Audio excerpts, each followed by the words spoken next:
Hi, I'm Pamela with Pamela's Products. You know what? I love bread. It's no wonder because my dad was a bread baker. So when I started Pamela's Products in 1988, tasting loaf of bread mix, and today you can make delicious, wonderful breads. And it's one of the top-selling bread mixes on the market. I'm going to show you how to make a great loaf of bread using eggs. And I brought in my friend and my associate, Allison, and she's going to show you how to make. Is that right, Allison? That's right. I'm going to use an egg replacer.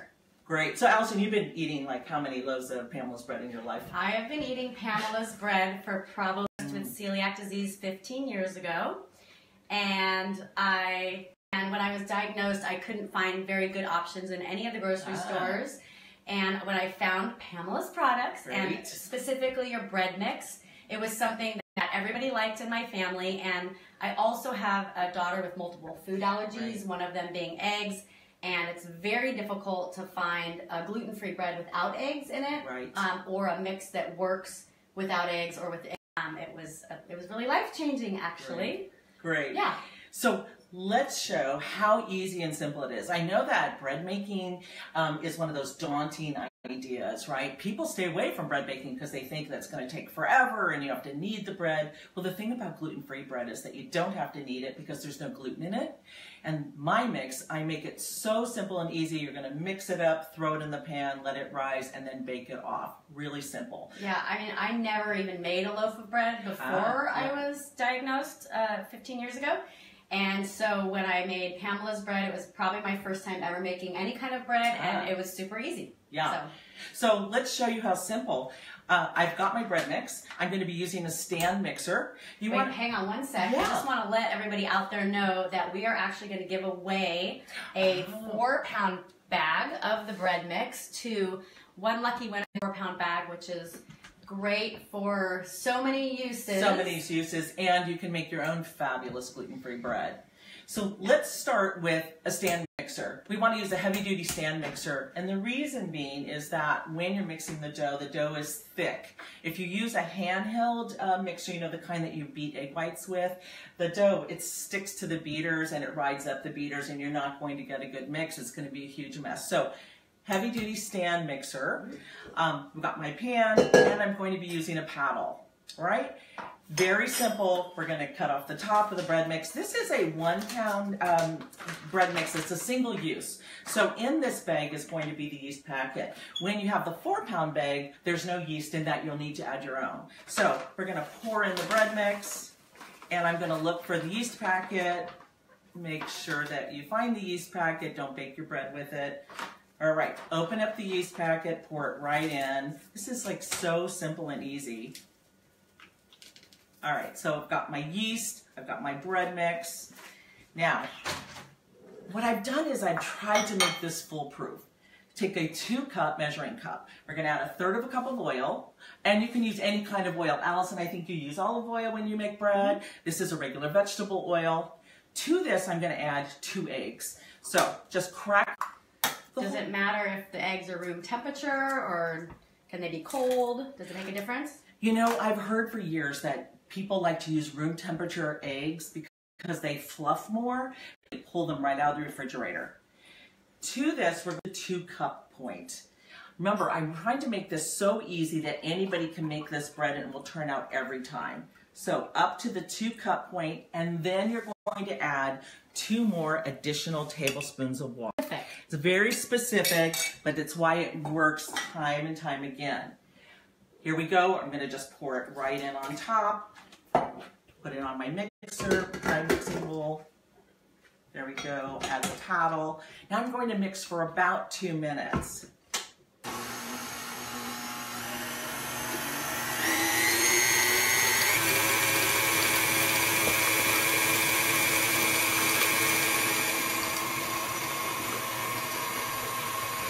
Turn it up a little bit? Sure. Okay. So we've now mixed our bread mix. I want to show you what it looks like. Now, if you've seen anything about wheat baking, this is not a traditional bread dough. This is gluten-free bread dough, and it's going to be stickier. So let me show it to you. It's more of a batter than an actual bread dough. I'm going to be using a 9x5 pan. These pans are really easy to find in any of the grocery stores. But I will tell you that they're all different sizes of bread pans. There are 8x4s, this is a 9x5. A 9x5 is, I think, the simplest way for you to start. It makes a great loaf of bread every time, right? Okay. So, and do you recommend the metal versus a glass? Some people have the old glass bread pans. You can use the glass pan. I just like the metal pan. I think that you get a nice heat going to the bread and you get nicely brown sides. Okay. So again, lazy baker. I just like to use one of these nonstick sprays to coat my pan. Then I'm going to just pour my batter into the pan. Like, how easy is this, right? Take a spatula, get it all in there. All right, so there's your bread. You want to just smooth this out. We're going to smooth it out into all the edges of the pan. So I'm going to tell you a little secret. Again, I'm the lazy baker, so I just would stick it in here and let it rise. But a lot of people are really concerned with how does the bread look on the top. You can take your spatula, add a little water to it, and it will help you to smooth, look at that, it just smooths the dough so it's nice and soft on the top. Okay? And you can use oil also, or? You can. So again, here's a really quick method. I just use the spray from the can, but you could put a little bit of oil on your fingertips and just rub the top. Okay. Otherwise, you're going to get a skin on the top of your bread and it's just not shiny. So it's really about it looking pretty and being able to rise fully. So what we're going to do now is we're just going to cover this with a little piece of plastic wrap. And we're going to set our bread out. Now let it set in a draft-free warm environment for about an hour. What we want to do is we want our bread dough to rise. You can see where it is on the pan now. We're looking for that dough to rise. Sometimes you'll see in recipes it says to double. It's not exactly doubling, but what it's doing is it's growing. You want to make sure that it's growing. If it doesn't grow, sometimes it could be your yeast. Your yeast might be the problem. If your yeast is too old, then you're not going to get the rise out of it. So we're going to be looking for this dough now to rise. So about an hour, and if I forgot about it and came back 2 hours later, is that a problem? So sometimes if you let your bread over-rise, you've eaten up the yeast, and your bread will rise and then fall. You won't be able to hold the cellular structure. Okay, so let's take a look at what this dough now looks like an hour later. Okay. So you can see that our dough is risen. It's starting to peer over the edges of the pan. And now we're ready to go into a 350 degree preheated oven, and we're going to bake for 60 minutes. Simple, right? Yeah, very simple. And I was just gonna say, when I love that I can mix up the dough, let it rise for an hour, and in that hour I can be doing some work or taking a shower or driving the kids somewhere. I just have to be back after that 1 hour of rising, and then I put it in the oven for the time, an hour or 70 minutes, as you'll see with the egg-free bread. But again, in that time, I can be doing a bunch of stuff. So you're not doing much after the mixing. Exactly. And so that's what makes it so easy. Don't have to touch it again, no kneading, no pre-mixing. So you're going to get a beautiful brown loaf of bread. What you want to do is when it comes out of the oven, you want to remove it from the pan and let it cool on a rack.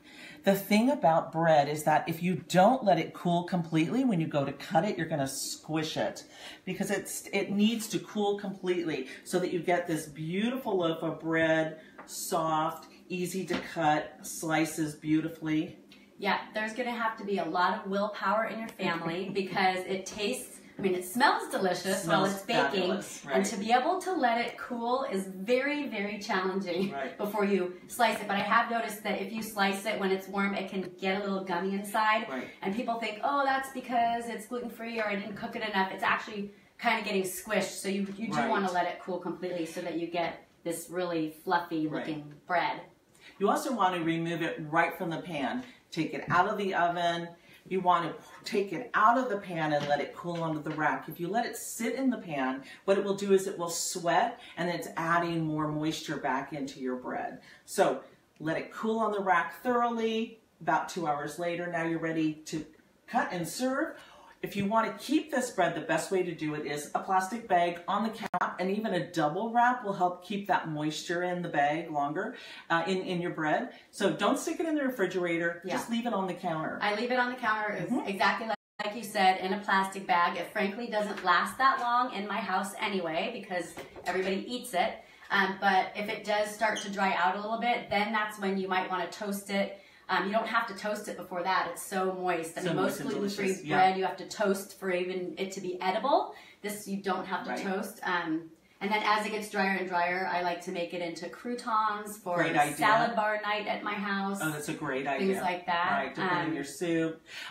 Breadcrumbs would be another great idea to use with your older bread and frying, that kind of thing. Right. So I wanted to ask you about the bread maker, because I know a lot of people have bread makers out there, and you have one over here and you have a loaf of bread. You want to tell us about that? Right. So you can use a bread maker. Here's a loaf of the Pamela's bread made in the bread maker. Your bread loaf will be dependent on the size of the pan that is in your bread maker. So depending on what kind you have, there's your bread. You can see that it does work. I don't particularly care for using a bread maker. I think it's fast and easy to use to make the bread just by hand and bake it in your own oven. Everything that you're using can then go into the dishwasher. With the bread maker, now I have to wash this by hand. I have to wash the paddle by hand. And then I have to find a place to store the bread maker. I know there's a lot of people out there that like to use their bread maker, and that's great. If you have success with doing it, you find that it's easier, it certainly works. Yeah, and if people do have a particular bread maker that they know works with your bread mix, maybe they can just share that in the comments. We'd love to hear. Yeah. One thing I wanted to mention about when you're making bread. So this makes a regular loaf of a white, wholesome, sweet bread. You can add all kinds of things to that bread. You can add pumpkin seeds and sunflower seeds, poppy seeds, sesame seeds, flaxseed, chia seed. You can do a lot with these breads, and we have all different kinds of recipes on our website at PamelaSproducts.com. Is there a recommended amount of seeds that, is there too many seeds, too much seeds you could add? It really is up to your preference. So I think that the rule of thumb should be no more than about 3 tablespoons of seeds altogether that you're adding. If you add too many, you're going to start to thicken up your dough. You can add more liquid at that point, so it makes it a little more flexible and allows the dough to rise. Okay. So, hey, Allison, I want to see you make your egg-free bread now for all of our viewers out there. All right. So the egg-free. Let's see if she's faster than me. Probably not faster, but I do have it pretty much down after doing this for 10 years. Yeah. I do have the recipe memorized. The recipe used to be on the 4-pound bag for the egg-free bread for the Pamela's. It is on the website, but I'm going to show you how to do it right now. I do things a little differently than Pamela does. I am definitely a recipe follower, and so I like to have things precise. And so what I do is I use a digital scale so that I don't have to, so I use the 4-pound bag because I do go through a lot of this mix. It does not come with its own yeast packet. And I don't want to have to measure out 3.5 cups, which is what you would measure out for a loaf of bread. But I find it's easier to use a digital scale. But you can certainly scoop out 3.5 cups. But what I do is I put the mixing bowl right onto the digital scale and then turn it on. And what that does is it brings it to 0 grams. So it's not counting the bowl. So that now anything I pour into the bowl is what's being measured. And I'm going to measure out the same amount that's on this small bag of bread mix, which is 539 grams. Is that right? Yep, that's exactly 539 grams. So this way I don't have to scoop, and I'm just going to pour until my scale gets to 539. So that's called tearing, T-A-R-E, tearing. When you tear something, you're bringing down your scale to 0 with the measuring. And I went a little over, so I'm just going to, exactly 539. Yep. You're hired. So I've got my flour, and then I'm going to I have my separate yeast packet that I bought. So you want active dry yeast. And you're just gonna put the yeast in, and I'm so not used to someone else making bread for me. It's usually my job. I hope you like it. I put the yeast in the middle of the flour. I don't know. I just do it that way, I guess, because I must have read to do it that way at some point. Again, so many of the things that we hear about baking are based on baking with wheat flour. So, such as when you're going to make bread, they always call for making a mountain of the flour and creating a little well and sticking the yeast in there. Clearly, the seat of the pants baker is way too lazy to do that. I just throw my yeast in there, but I do believe that that has to do with going back to baking with wheat flour. So I don't know if it makes a difference. That's just how I do it. So what we're replacing here is the eggs, because I'm not using eggs. And so I have a commercially available egg replacer, which is, this particular one is made up of starches and leavening. It's been on the market for a long time, so I have been using it for a long time, since I've been making this bread for a long time. There are other egg replacers out there, which we're going to talk about some more in a little bit. So what I'm going to do is, I have the equivalent of 3 eggs of the egg replacer measured out already, and that's 4.5 teaspoons per the directions of the company that makes the egg replacer. And then I've got 6 tablespoons of water. And so I'm going to have my powdered egg replacer and my 6 tablespoons of water, again, per the directions, for 3 eggs. And I'm just going to take a little whisk, and I'm just going to whisk that up till it gets frothy. Pretty quick. Yeah, just quickly.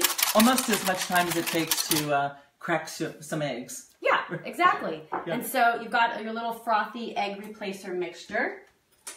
And then I need my water. 1.5 cups of very warm water to activate the yeast.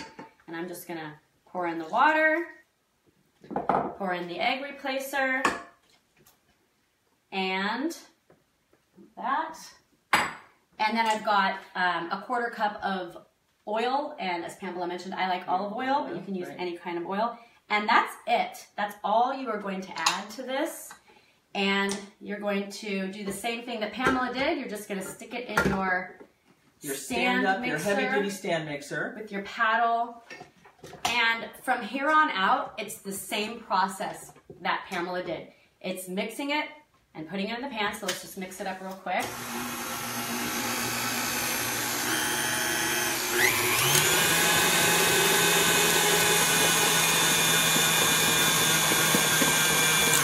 Okay, I'm not even going to mix it as long as I probably normally would. You might want to give it a little scrape in the bottom to make sure there's not a little bit of flour stuck in the bottom. But otherwise, you can see it looks exactly the same. It looks the same. It's this. It's that kind of soft, fluffy, and sticky dough. And can I get a You're pan? using a 9x5 pan as well, right, Allison? I am. Right. Yeah. So we'll spray it. Yeah. Let me help you out there. Yeah, sure. I'm a professional. And if you don't have the spray, you can rub it with olive oil or with shortening or any non-stick thing that you want to do. Oops. Here, I'm going to give you that. Sure. And we're just going to scoop it in same way that she did. Oh, and I missed the pan. I'm used to a bigger spatula. And then we're going to scoop it in. I do want to mention that there are really large spatulas, which I do think makes the job faster. People might wonder, why do you need such a large spatula? It's exactly for this, to be able to remove that dough out of your bowl quickly and easily. There. And not make a mess like Allison. Exactly. Okay. So now you're going to let this rise for the same amount of time? Yeah, I just kind of smooth it. I just like to get it into the corners a little bit. A little bit of a smooth loaf on top. Let me clean up for you. And then I go from the side so that it doesn't burn. Great. And that would be it. And I would do the same thing that you would. You can rub the top with oil or spray the top so that the plastic wrap doesn't stick to the top when it rises. And then I'm going to let it rise for an hour. And then I'm going to bake it for 70 minutes. It's an extra 10 minutes for the egg-free recipe. And Because you're adding a leavening egg replacer, and it's adding more liquid, more water to your dough. So you really want to bake that out so that you don't have a really sticky or tacky bread. So that would be why you do that extra 10 minutes for the bread. Right. And so I'm going to do the same thing where you're going to take it out of the oven, turn it out right away so that it doesn't sweat, and then flip it back over onto your rack so that it can cool. And then I'll show you, where's mine? Oh, here we go. And so here's a loaf that I made last night, just to show you what the finished product looks like.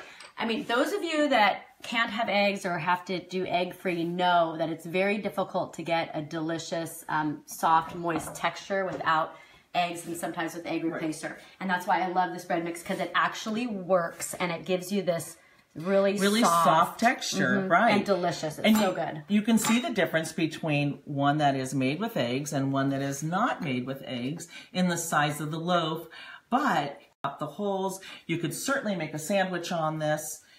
Delicious bread. It works. Eggs. You had another idea for replacing eggs that I have not tried, but do you want to tell them about your new discovery? So there's a lot of hype about using the juice of garbanzo beans now as an egg replacer.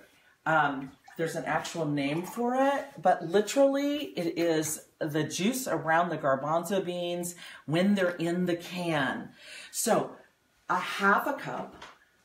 You're going to stick this in your mixer. You're going to whip it up just like you saw Allison whip up her leavening egg replacer, and then following the egg replacer recipe with the 1.5 cups of water, etc. And you'll get, again, another beautiful loaf of, this is an egg-free bread. You can see soft, wonderful. We've got different size pans. So I think that the garbanzo bean juice works really well. It foams up. You can even, if you whip it long enough, you can even whip it so that it's like stiff egg whites. It was pretty fascinating to try out. It does not have a flavor, and that was something that I was worried about. It doesn't have a weird smell. So the bread is completely normal, but another opportunity, another option for you for your egg-free baking. That's way easier to find than sometimes an actual egg replacer, so that's a great option. Great. Yeah. So there you have it. We have beautiful breads. The other things that you can make with this is, again, pie crust. Use this in your gravies. Thanksgiving is coming. For thickener. Exactly. Talking about croutons for your stuffing. You can make dinner rolls if you use the same mix. Exactly. So very versatile. Fast and easy. You saw us make loaves of bread right here in front of you. Can you freeze the bread after you make it if you don't want to eat the whole loaf at once? If you were going to freeze the bread, what I would suggest, in particular, if you like to just take one piece at a time, is slice your bread ahead of time. You could literally put a piece of parchment in between each piece and then wrap it up well and stick it in the freezer. That way you'll be able to, you certainly can freeze it for later on and remove the whole loaf and eat it that way. So yes, you can freeze it. Keep it on your counter. If it's a fresh loaf of bread that's wrapped tightly. So no refrigerator. You'd say either counter or freezer is probably the best for to maintain the right texture. Exactly.